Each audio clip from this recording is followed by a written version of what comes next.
Well, guys, after 159,000 miles, our Dodge Dakota, our water pump, if you can see that, can you see that wiggle? Actually, our water pump and our fan have a little play in it.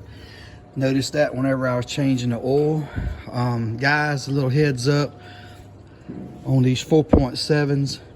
You do not want to run them hot. You want to make sure that you keep a check on your your idler pulleys. You want to make sure they're in good shape.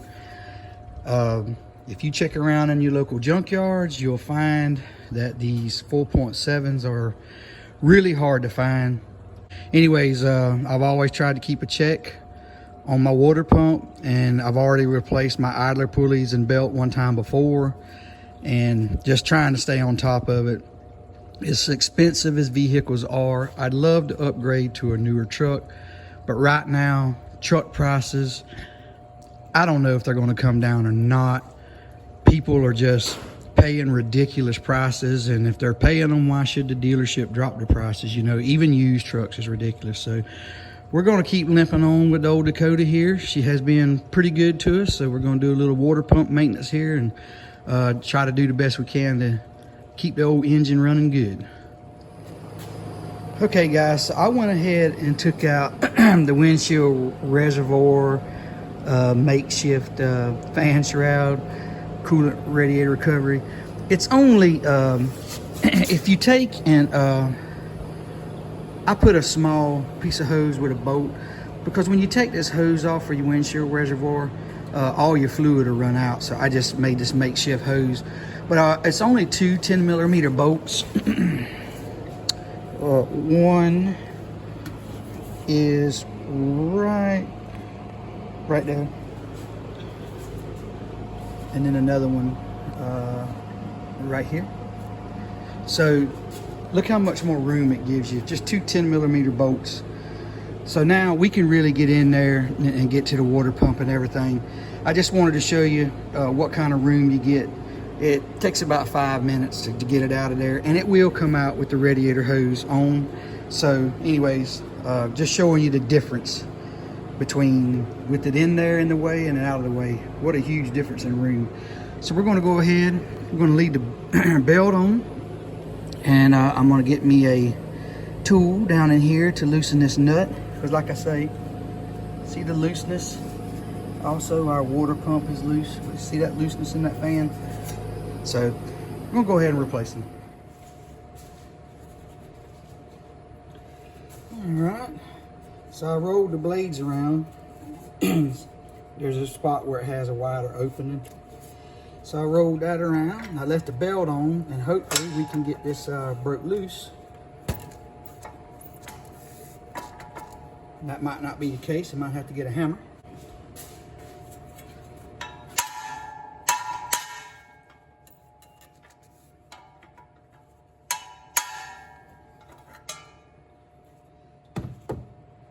Alright.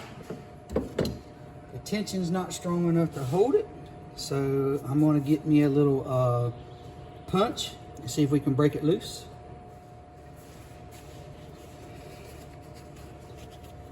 They make a special tool that actually goes on that, but I don't do this enough to have one.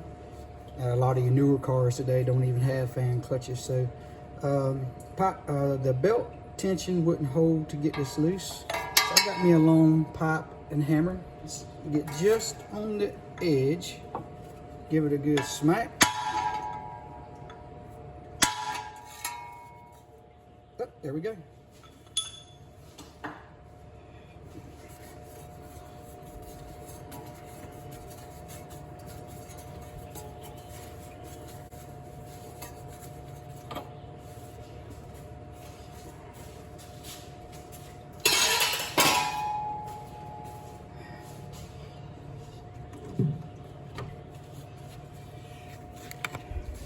All right, now we can relieve our tension on our belt, so we can get our belt off out of the way. Plus, this tensioner here is going to have to be removed. There's a bolt behind it, from what I understand, but All right, guys, go ahead and loosen the belt and start getting these bolts out. 15 millimeter. We're going to relieve the tension. Oh, wrong way. We're going to relieve the tension off the belt. I'm going to pop this belt off. Yeah. Just lay it back.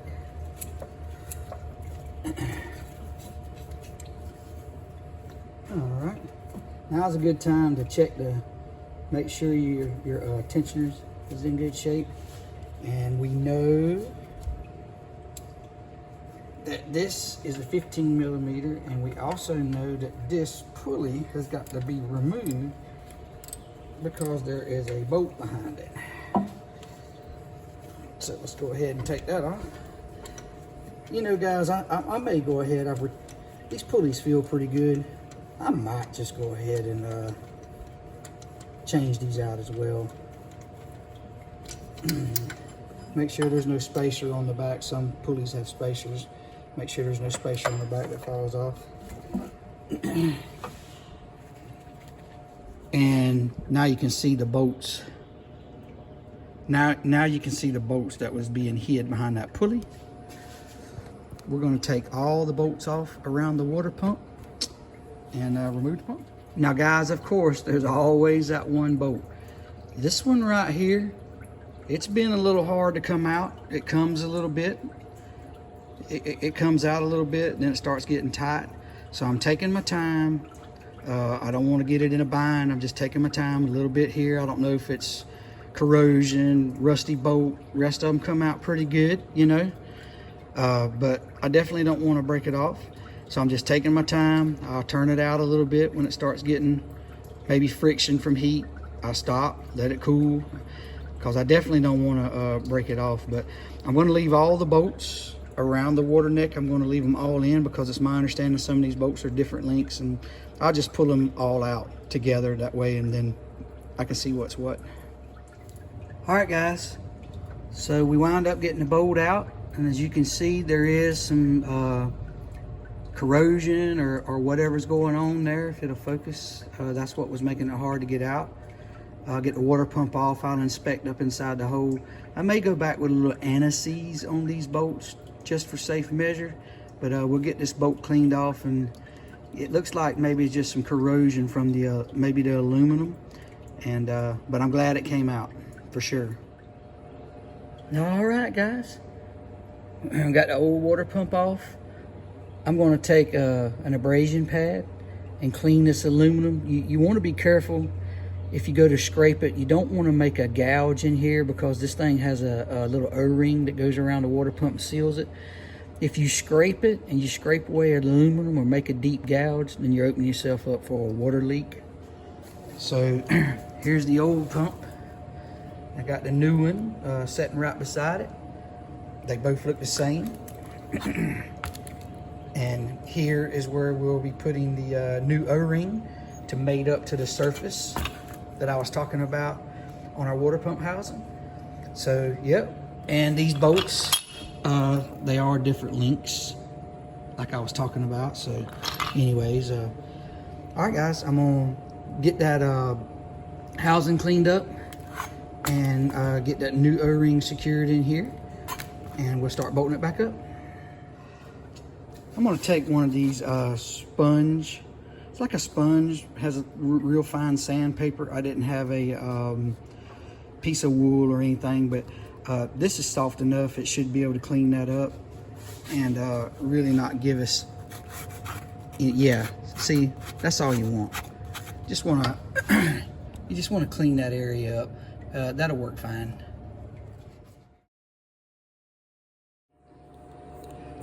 All right, guys, I got the gasket in. It's got these little ears here. I gotta admit, this gasket, it fit in here pretty good. Some people put like a little Vaseline or something on it, you know, and that might not be a bad idea to just, you know, to make this a little slick. But I gotta admit, this O-ring gasket fit in this pump nice and snug. It really did. Got those tabs right there. I bought the pump with the metal impeller. They send them in plastic, and the factory one, as you can tell, it was plastic. But I opted for the metal. I don't know if it's any better, but because you know this one here lasted 159,000 miles, so just a personal choice. I went with the metal. That is an option when you order these pumps, so you might want to pay attention to that. I may rub just a little bit of lubricant right here. I don't think you need it, but I'm gonna put a little on it, and then I'm gonna put it back on the truck. Also, guys, I did took my brush, cleaned the threads up, smeared just a little bit of anti-seize on the threads there. Hopefully that'll help us out going in and out next time. So yeah, cleaned it up with a brush, smeared a little anti-seize on there. Anti-seize lubricant, that's what I used. All right, guys, got our maintenance surface cleaned up. Now we're gonna go in with the water pump.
I'm gonna have to invest in me as some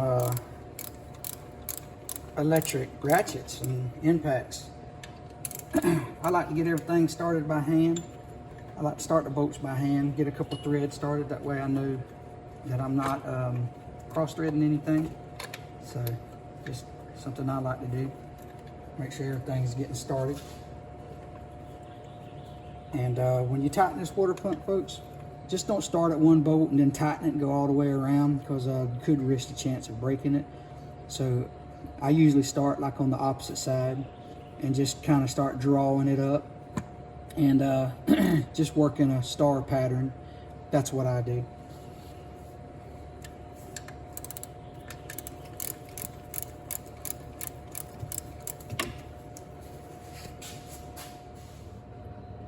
All right, guys. Got it installed. Like I said, I start on the side and get it a little pulled up, and then I go in a star pattern, and I just keep going around and around and around. I'm not sure what the torque is. I didn't look it up. On water pumps and stuff like that, I might not be right, but I generally don't. I just tighten them up, to me, till they feel good. That's your preference. If you want to look up the proper torque, that's up to you. But anyways, we got it in. And now I got to take the fan blade off the old clutch fan, put it on the new clutch fan, and get it installed.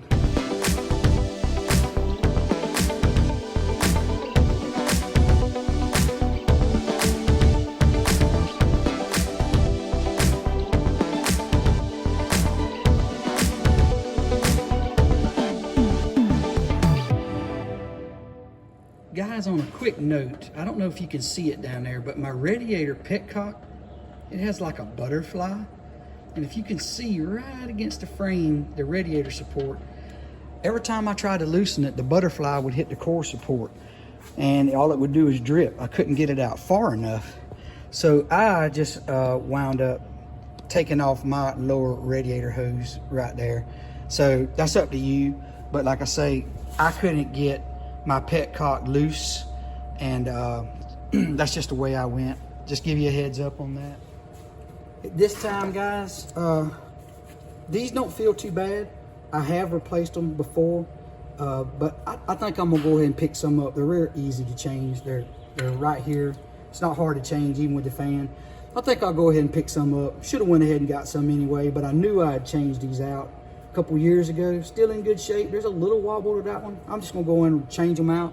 I live a long ways from town, so I'll just pick them up when I go back to town.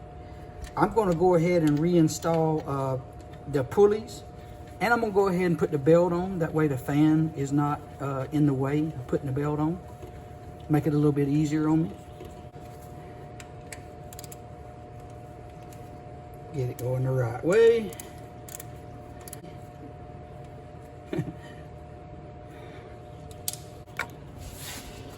All right, you got your belt diagram right here. We have the 4.7, and then also have it for the 3.9 V6, but we had the 4.7. Real handy thing to have, so you'll know how to route your belt.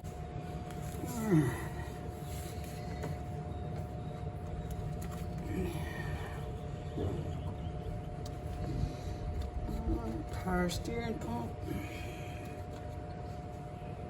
Let's see. This has to go around because that's a flat. You can tell you're flat. That's what's going to be riding on the back side of the belt. You can see your groove pulley will be riding on the inside, so that's how you know that. All right. It says here that our belt will go down according to the diagram, go around the water pump. All right. So now we got to get a hold of that tensioner there. Whatever did I do with my ratchet? Here's my ratchet.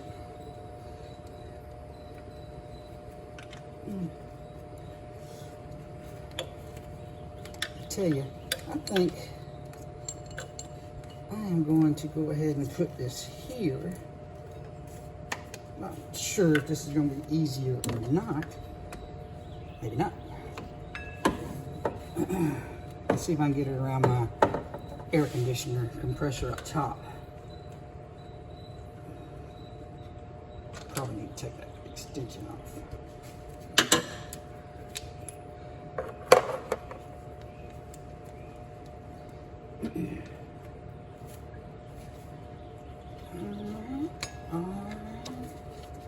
Underneath my water pump. Get on there, sir. All right. All around everything. Oh, you're not quite inside the crankshaft groove down there. There you are now. We're all around. All right. All right.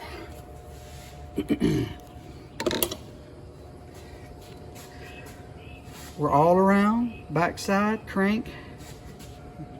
We look just like the diagram shows. So, all right, we're good to go there.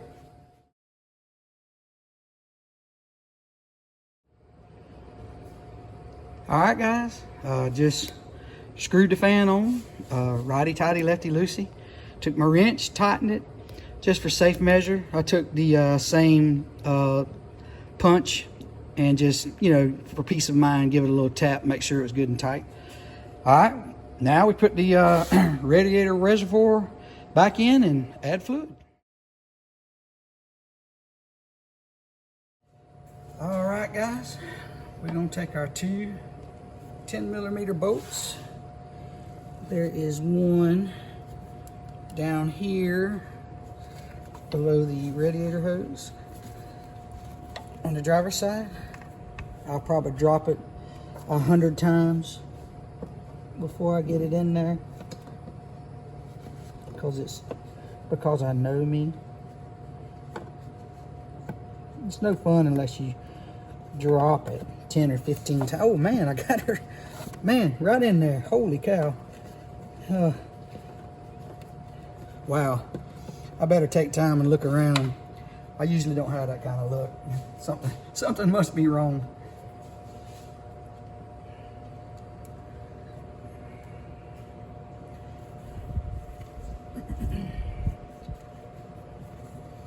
All right. Can we get lucky twice?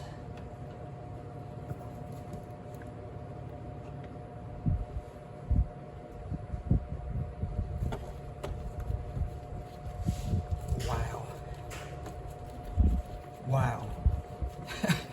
that rarely ever happens to me. Rarely. All right, guys, I'll get this tightened up, get our hoses connected back, and our water pump connection back, and our low water level sensor connected back over here. And we should be ready to start putting coolant in it. All right, reconnect our overflow hose back to the recovery tank. Put our, there we go. Got our plug-in back for our pump, for our windshield washer fluid, and our sensor to tell us how much is in there.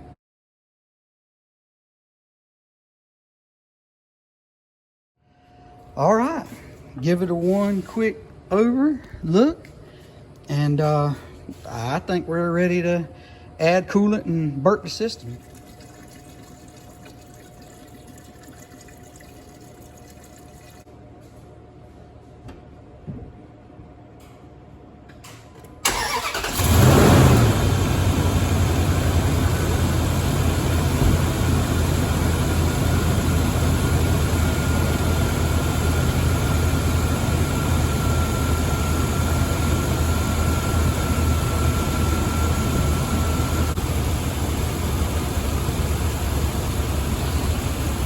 All right, guys, I'm gonna let that run. I've left a little room,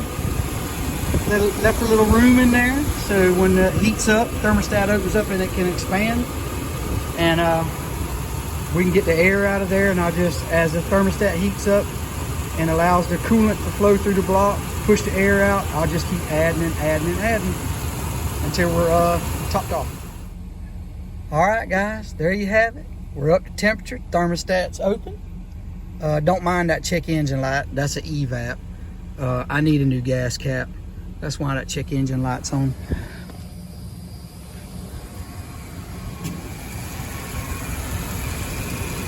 All right, we're up at temperature. The radiator's full. Go ahead and put the cap on.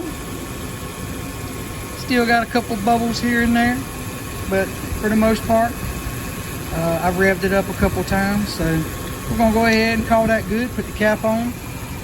I filled up the coolant reservoir. This one has, the Dodge has like a dipstick type thing, or just like oil.